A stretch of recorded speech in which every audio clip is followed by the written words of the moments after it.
Beberapa hari yang lalu ini ada fatwa-fatwa yang mungkin bisa dikatakan tolol ya, atau bodoh atau jahil.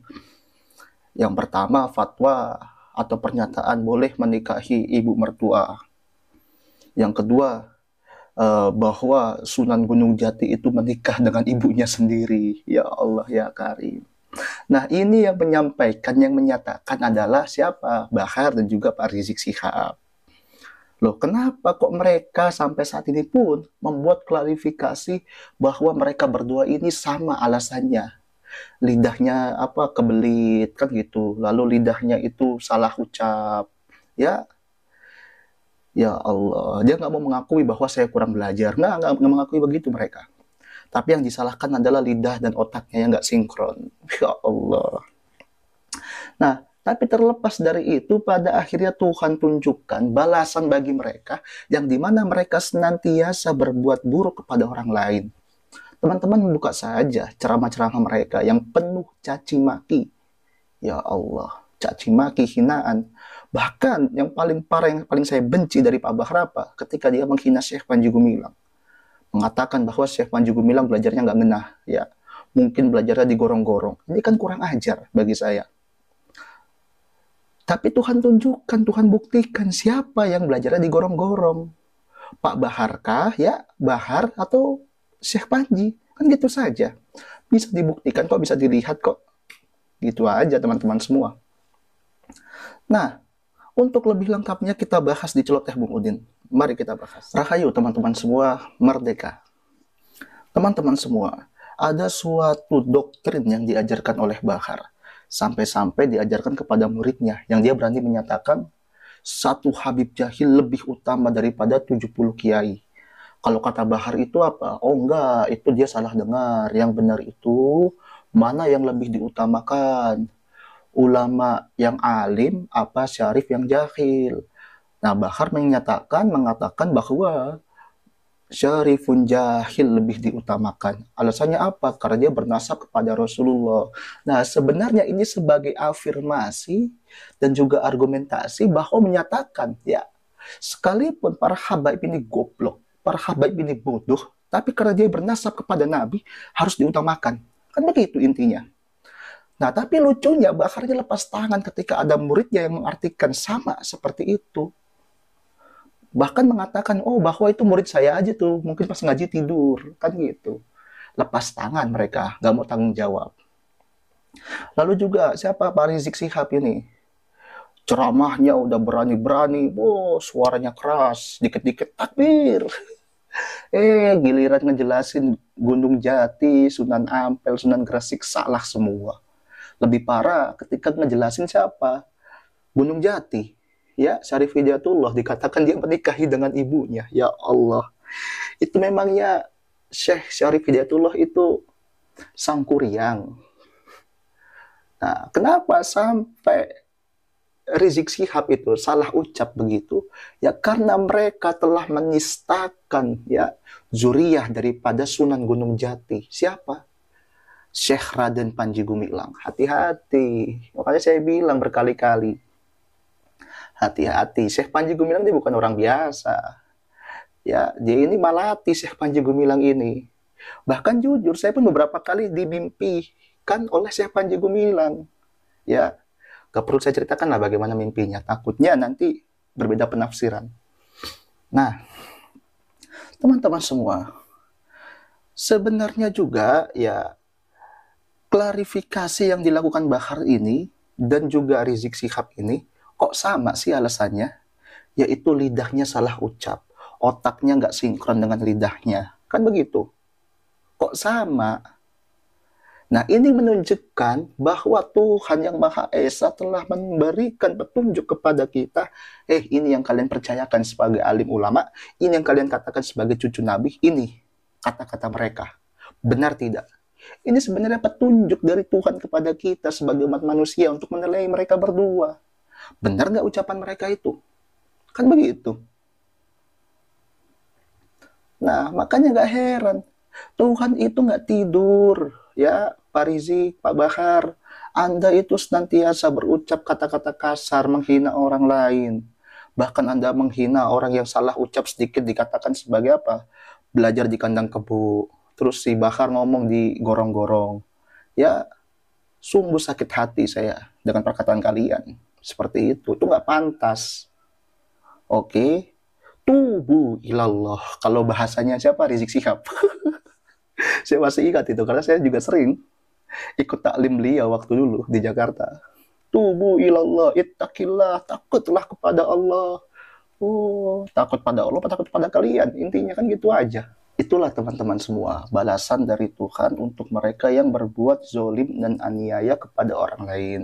Hati-hati ya, apalagi yang kalian zolimi waktu itu adalah Syekh Panji Gumilang. Hati-hati aja ya, apalagi Pak Rizik Syihab kan habis masuk rumah sakit. Saya ingat kok ucapan dia yang terlalu angkuh kepada Bang Roma Irama. Dikatakan sudah sepuh, takutlah pada Allah. Ya Allah, Bang Roma Irama sudah sepuh tuh, umurnya sudah segitu. Pak Rizik Syihab, Pak Bahar belum tentu umurnya sampai segitu kan. Jangan sombong lah kalian itu. Nah, tapi terlepas dari itu, kita akan membahas tentang fatwanya Bahar. Terkait apa? Mertua. Nah, sebenarnya ya, ini saya mau jujur aja. Secara ilmu fikih, perkataan dari Bahar yang bahwa menyebutkan mertua boleh dinikahi sebelum adanya dukhul kepada istri kita, itu benar. Oke. Ini saya objektif saja, itu benar. Benar dalam artian apa? Benar karena ada sekelompok kecil ulama yang berpendapat seperti itu. Tetapi jumhur ulama melarang, mengharamkan. Gitu, teman-teman semua. Nah, tapi kenapa perkataan yang seperti itu dibesar-besarkan oleh umat, oleh masyarakat? Ya karena mereka berdua juga begitu. Mereka berdua itu, baik Pak Bahar maupun Pak Rizik Syihab, itu nggak pernah bisa melihat perbedaan pendapat. Mereka maunya pendapat mereka aja yang diterima, pendapat jumhur aja yang diterima. Ya, pada akhirnya apa? Umat pun melawan dengan hal yang sama. Nggak heran. Kalian saat ini dibeginikan oleh umat. Sadar, tubu ilallah. Kalau kata Pak Rizik Syihab, gitu loh. Kemudian juga, ya, kalau kita berbicara munakahat, artinya pernikahan, ada dua mahram. Yang pertama mahram muakkad atau muwakkat, ya, yaitu mahram dalam kurun waktu tertentu. Yang kedua ada namanya mahram muabbad, mahram yang abadan, selama-lamanya. Mahram muwakkat itu adalah, contoh, saya punya paman. Paman ini adiknya dari ayah saya. Nah, paman saya menikah, ya toh. Alhasil istri paman saya adalah bibi saya. Yang itu bukan dari nasab. Tapi karena apa? Muwakkot, adanya ikatan pernikahan. Ketika paman saya meninggal, lalu bibi saya nikahi, itu sah dalam fikih. Itu satu. Nah, itu sah karena apa? Itulah mahram muwakkot, ya. Sedangkan mahram muabbad selama-lamanya nggak boleh dinikahi, begitu. Adik perempuan, lalu apa? Anak perempuan dari adik perempuan kita, ataupun anak perempuan dari adik laki-laki kita, itu mahram muabbad, ya. Ataupun saudara perempuan dari ayah atau ibu kita, namanya mahram muabbad, haram dinikahi. Dan juga mertua. Mertua ini sebenarnya dikatakan oleh jumhurul ulama sebagai apa? Mahram muabbad, yang terjadi ikatan karena adanya akad nikah. Kalau memang ya nggak bisa baca kitab kuning, takut gelagapan baca Arabnya, ya baca aja kitab ini yang ada terjemahannya, kan banyak. Contohnya Bidayatul Mujtahid wa Nihayatul Muqtasid, itu kan banyak itu terjemahannya, tuh tinggal baca aja, nggak usah merasa sok pinter lah ya. Sok-sok ke Arab-Araban, pakai gamis, pakai apa-apa, tapi baca Arabnya masih salah semua. Gitu loh. Nah, jadi menurut kita, ya, Bidayatul Mujtahid wa Nihayatul Muqtasid, bahwa mertua itu masuk dalam kategori sebagai mahram muabbad menurut jumhurul ulama. Nah, tapi ada yang menyatakan tidak. Kenapa tidak? Karena dia menjadi mahram muabbad ketika anaknya sudah, atau istri kita sudah didukhul. Oleh karena itu pendapatnya Bahar benar, nggak salah. Cuman kenapa dia sampai harus klarifikasi menyatakan dirinya salah? Ya karena mungkin dia nggak baca kitab, kurang referensi, kan begitu. Nah, itulah kalau orang-orang yang jarang baca kitab, bacanya hanya sedikit, mudah menyalahkan orang lain. Pada akhirnya ketika dia yang Allah jadikan salah, saat ini masyarakat Indonesia menghujat mereka. Gitu loh. Ya, Pak Bahar, Pak Rizik, sadar, tobat, minta maaf kepada zuriyahnya, Sunan Gunung Jati, yaitu Syekh Panji Gumilang. Minta maaf aja, nggak apa-apa. Nah, teman-teman, yang menjadikan perbedaan pendapat dalam persoalan mertua ini apa? Yaitu Quran Surah An-Nisa ayat 23, yang bunyinya itu Ummahatun nisaikum. Kan begitu. Artinya ibu-ibu dari perempuan kalian. Atau ibu dari perempuan kalian yang dimana mertua. Itu haram kita nikahi. Itu menurut jumhur. Anak-anak perempuan dari istrimu, yaitu anak tiri ya, kalau kita menikahi janda, yang dalam pemeliharaanmu dan istri yang telah kamu campuri. Nah, perbedaan pendapatnya adalah masalah korinanya, yaitu dukhul. Kalau jumhurul ulama menyatakan dukhul ini kembali kepada ketika kita menikahi janda, begitu. Sedangkan sekelompok kecil ulama mengatakan dukhul ini kembali ke kalimat awal, yaitu dari mertua. Ya, ketika kita menikahi anaknya. Begitu, teman-teman semua. Sehingga ada perbedaan pendapat. Tetapi jumhurul ulama menyepakati bahwa haram. Ingat, itu jumhur, bukan ijma. Ya. Artinya kalau bukan ijma, sah. Ya sah, hanya saja ini bertentangan. Kan begitu. Makanya dalam usulul fikih, dalam qaidahnya fikih Imam Asy-Syafi'i, ada namanya al-adatul muhakamah. Adat kebiasaan yang menjadi hukum. Begitu. Jika sah, ya, jika kita menggunakan pandangannya Pak Bahar, ya, jika dikatakan sebagai sah menikahi mertua, mohon maaf, pantas tidak di negara kita. Kan begitu. Bertentangan tidak dengan budaya kita. Kan begitu. Dilihat dulu masalah wa mursalahnya, lalu mudorotnya bagaimana. Kan begitu. Apalagi keutamaan menolak mudarat itu lebih utama daripada kita mengambil maslahah. Nah, itu teman-teman semua sedikit menjelaskan daripada polemiknya pernyataannya Bahar Smith.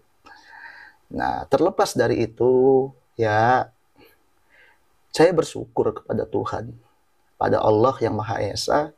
Pada akhirnya Allah tampakkan kepada kita, kepada umat, betapa banyak ya hal-hal pernyataan mereka yang ini membingungkan umat. Ya gitu bahasa mereka. Pada akhirnya Allah tampakkan kejahilan mereka di muka umat, hingga pada akhirnya umat bertindak dengan hal yang sama kepada mereka. Makanya gak usah marah. Bahar, Pak Rizik gak usah marah. Ketika Anda dikatakan belajar di gorong-gorong, belajar di kandang kebu, atau dikatakan sebagai imam unjil, nggak usah marah. Itu adalah perkataan Anda yang sering Anda lontarkan kepada orang yang berbeda pendapat.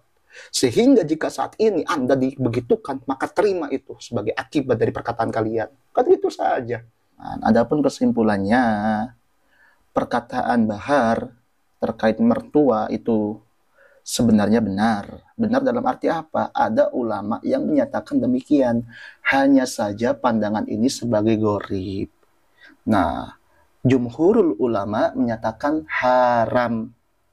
Nah, tetapi karena Bahar, Rizik, dan juga kroni-kroninya itu sering sekali menggunakan jumhur, ya, lalu ada orang yang berbeda dengan jumhur, padahal ada dasar hukum yang dikatakan sesat, maka saya menyatakan, ya, sekalipun dia telah klarifikasi, bahwa Bahar juga sesat. Begitu aja. Loh, kenapa begitu? Kak, saya ada dasarnya ketika Bahar Smith menyatakan sesat kepada Syekh Panji Gumilang. Ya, padahal ada dasar hukumnya, ada dasar Al-Qur'annya, tapi dikatakan sesat kok oleh Bahar dan juga Rizik. Kan songong betul seperti itu. Ya, makanya juga saat ini sekalipun memang ada, ya, pembenarannya, memang ada dalil yang membenarkan seperti itu dari Bahar, ya saya katakan sesat. Karena dia apa? Menyalahi jumhur. Kan begitu bahasanya Bahar. Ya, gitu aja. Kemudian yang kedua, ingat teman-teman semua, mari kita berperilaku dengan yang baik, berkata-kata yang baik, bertindak dengan yang baik. Karena segala kebaikan kita, segala perilaku kita akan kita terima sendiri akibatnya nantinya. Orang memperlakukan kalian itu dengan bagaimana kalian memperlakukan orang lain, gitu saja. Ya. Dan juga jangan pernah sombong atas apa? Atas nasab kalian, ya. Jangan pernah sombong, apalagi dengan gelar kalian, gak usah sombong. Oke, teman-teman semua, gitu saja dari saya. Terima kasih sudah menyimak Celoteh Bung Udin, channel yang membahas dan membongkar dogma-dogma para pemuka agama. Ya, terima kasih. Rahayu untuk kita semua. Merdeka!